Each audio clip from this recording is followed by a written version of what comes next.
We have now, Ahora tenemos a Max Blumenthal y Glenn Deason. Glenn es excelente eligiendo y puede decidir de qué manera puede incluir a Max en esto, porque Glenn va a hablar sobre el tema que él... Siéntete libre de venir, Glenn. Es el experto noruego en la relación entre Europa y Asia, la cuestión de Eurasia.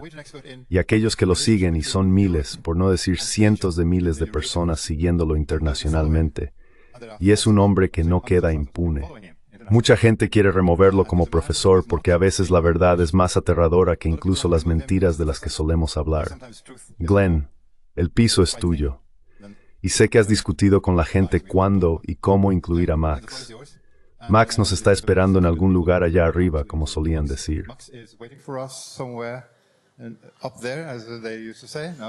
Creo que va a iniciar sesión en unos 10 minutos, así que haré algo breve y luego lo presentaremos. Maravilloso. Sé que tengo un auricular, así que estoy bien. Así que sí, vas a tener que ser un poco paciente y Max Blumenthal se unirá a nosotros muy pronto.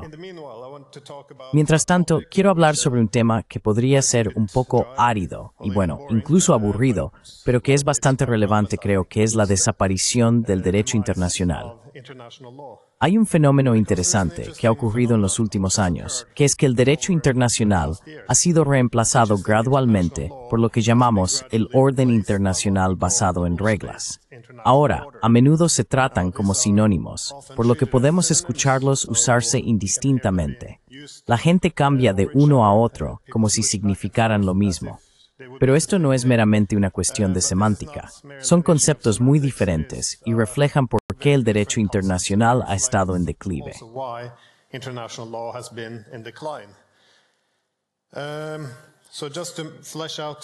Y así, solo para desarrollar estos dos conceptos diferentes. El derecho internacional, como sabemos, establecido bajo la Carta de la ONU después de la Segunda Guerra Mundial, se creó durante una época en la que había varios centros de poder, principalmente los Estados Unidos y la Unión Soviética. En un sistema así, las principales potencias querrían algunas restricciones. Es decir, están dispuestas a tener algunas restricciones sobre sí mismas, porque a cambio obtienes reciprocidad y por lo tanto previsibilidad. Entonces, en un sistema así, bajo el derecho internacional, tenemos igualdad soberana. Es decir, todos los estados deberían tener la misma soberanía. Nadie debería interferir en los asuntos de otros, así como deberían en tus asuntos. Y todos tienen la misma restricción sobre el uso de la fuerza militar, etc.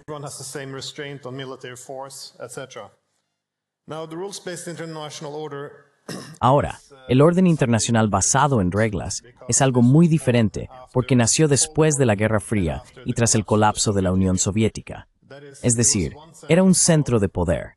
Y como sabemos del realismo político, los estados no tienden a equilibrarse por sí mismos. Así que cuando solo hay un centro de poder, nadie lo limita.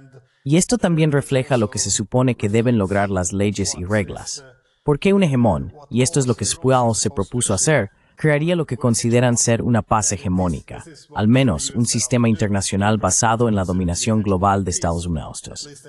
Pero en tal sistema no hay aceptación para este principio de que Estados Unidos debería contenerse, o de hecho que Estados Unidos debería tener la misma soberanía que otros estados.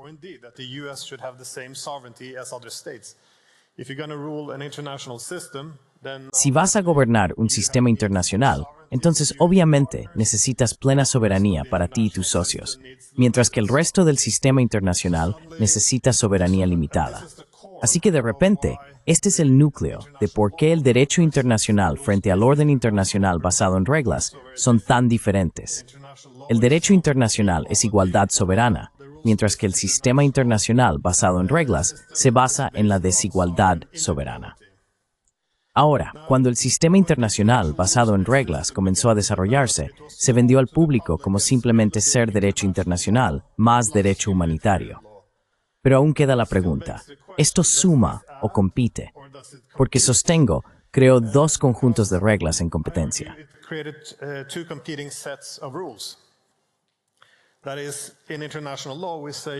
Es decir, en el derecho internacional, decimos que no se puede interferir en los asuntos internos de otros países. Bueno, bajo el orden internacional basado en reglas, decimos, bueno, a menos que seas una democracia liberal, entonces puedes promover la democracia dentro de otros países. O al menos, como aprenderemos ahora de USAID, puedes financiar sus ONG, movilizar su sociedad civil y financiar sus medios de comunicación. Así que de nuevo, esto está bien. Obviamente, esto nunca se permitiría si los chinos lo hicieran en Estados Unidos, pero es algo unilateral, es desigualdad soberana. En el derecho internacional, decimos que no pueden usar la fuerza militar excepto en defensa propia. En el orden internacional basado en reglas, tenemos intervenciones humanitarias. Así que, de nuevo, un lado tiene el derecho de violar la soberanía.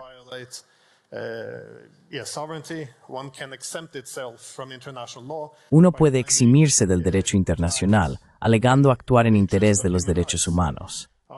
Obviamente, esto es a lo que siempre apunta la OTAN cuando está bombardeando otro país. Sin embargo, no es aceptable, obviamente, si los chinos, rusos o cualquier otro país, especialmente los adversarios de Estados Unidos, se refirieran a los derechos humanos como una razón para bombardear otro país. Así que, de nuevo, aquí es donde el derecho internacional y el orden internacional basado en reglas son muy diferentes. Luego también tenemos el secesionismo. En el derecho internacional somos bastante explícitos. La integridad territorial y la soberanía del Estado son absolutas, por lo que no aceptamos ninguna secesión sin el permiso de ese país.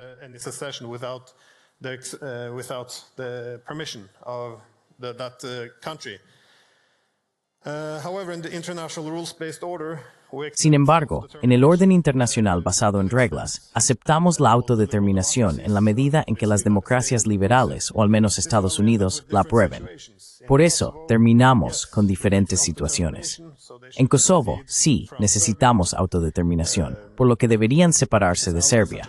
Si se trata de aliados como España, obviamente no. En Crimea, no importa cuántas personas quieran separarse. Esto sigue siendo integridad territorial y soberanía que deben ser protegidas. Y con las guerras desde Siria hasta Irak, siempre hubo las mismas discusiones en Estados Unidos sobre si balcanizar la región o no, simplemente dividirlas en diferentes estados. Así que nuevamente, en este caso, la integridad territorial ya no es absoluta.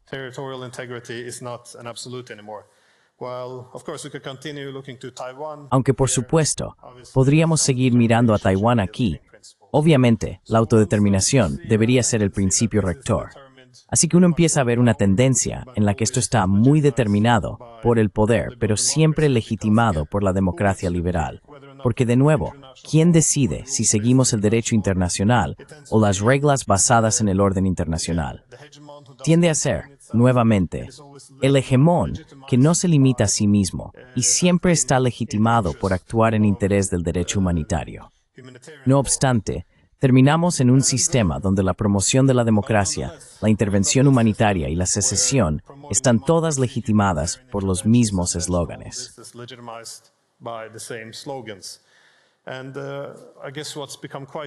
Y supongo que lo que se ha vuelto bastante único, especialmente con este genocidio en Gaza, es que uno comienza a cuestionar, o al menos debería cuestionar, hasta qué punto los países occidentales han actuado realmente en interés de los derechos humanos. Siempre ha habido al menos algún área para esconderse y crear excusas, pero por supuesto esta vez es muy diferente. Aún así, quería pasar un breve tiempo hablando sobre cómo llegamos a este punto, porque como dije, realmente comenzó después del colapso de la Unión Soviética. Luego tuvimos un sistema legal internacional basado en la restricción mutua y queríamos reemplazarlo con uno basado en la desigualdad soberana, sin restricciones para nosotros, pero restricciones para los demás.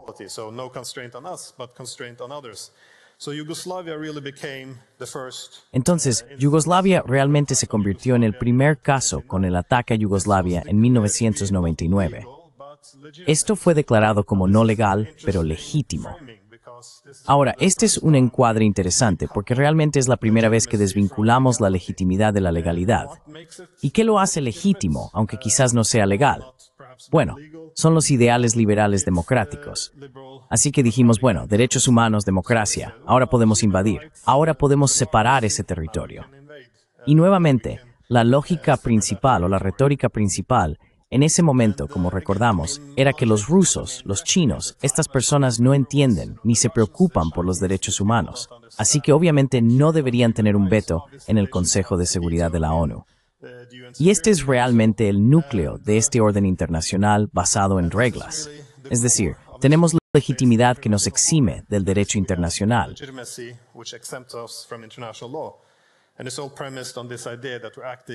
Y todo se basa en esta idea de que estamos actuando en interés de la humanidad. Luego vimos que esto se desarrolló aún más. En Irak, Estados Unidos y la OTAN, por cierto, comenzaron a hablar sobre una alianza de democracias. El argumento era que las Naciones Unidas tenían países que no se preocupaban tanto por nuestros valores democráticos liberales y necesitábamos una fuente alternativa de legitimidad para actuar en interés de la humanidad. Así que teníamos la Alianza de Democracias. Algunos hablaban del Concierto de Democracias, otros hablaban de la Liga de Democracias. Nuevamente, uno tiende a ver hacia dónde va esto. Y el principio principal aquí es un universalismo defendido por Occidente.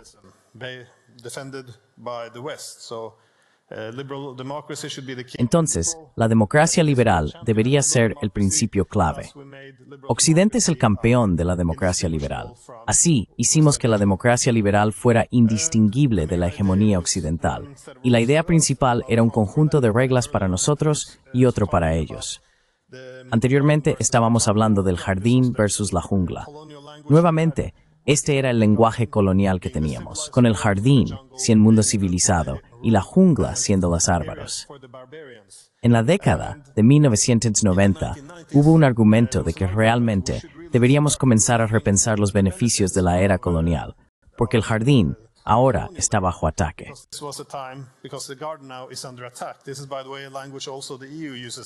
Este es, por cierto, un lenguaje que la UE también utiliza ahora, que la jungla se está volviendo demasiado grande. Realmente está empezando a crecer en el jardín. Es hora de salir y recortar un poco la jungla y proteger el jardín. Y curiosamente, gran parte de la retórica en los años 90 obviamente vino de Tony Blair, y uno de sus asesores clave, Robert Cooper, incluso pidió revivir el imperio liberal y el imperialismo, en el que argumentó, que cito, «Etcétera-Horus mandis lelith, aderquedes tevoth hunglu, divinis sur lai wungla. Necesitapus sturaime as duris duorinteriud». We need to revert to the rougher methods of an earlier era. Force, preemptive attack, deception. Fuerza, ataque preventivo, engaño, lo que sea necesario para tratar con aquellos que todavía viven en el mundo del siglo XIX. Así que aquí en Occidente vivimos en un jardín, pero cuando entramos en la jungla, obviamente no deberían aplicarse las mismas reglas, y uno puede hacer casi lo que desee. Esto también se remonta a la idea, para aquellos que han leído Rebelión en la Granja de George Orwell, al final ha aparecido la nueva pintura en la puerta del granero, que dice que todos los animales son iguales, pero algunos animales son más iguales que otros. Este es realmente el orden internacional basado en reglas. Esto es que todos los estados son iguales, pero algunos estados son más iguales que otros. Y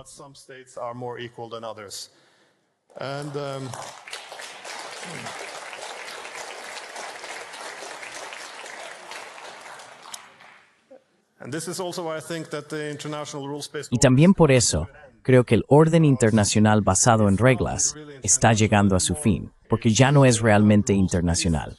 No está basado en reglas. Nadie realmente le dijo a nadie cuáles eran las reglas, y no hay orden. Obviamente esto no proporciona orden en absoluto, por lo que la mayoría del mundo se está moviendo fuertemente en contra de esto y pidiendo un retorno al derecho internacional. Y el hegemón se ha ido, lo que creó los incentivos para el sistema desde el principio, y además la legitimidad de todo el sistema se ha derrumbado. Creo que el genocidio en Gaza realmente es la lápida final para este orden internacional basado en reglas en el que esta legitimidad obviamente ha desaparecido. Así que, gracias. So, thank you.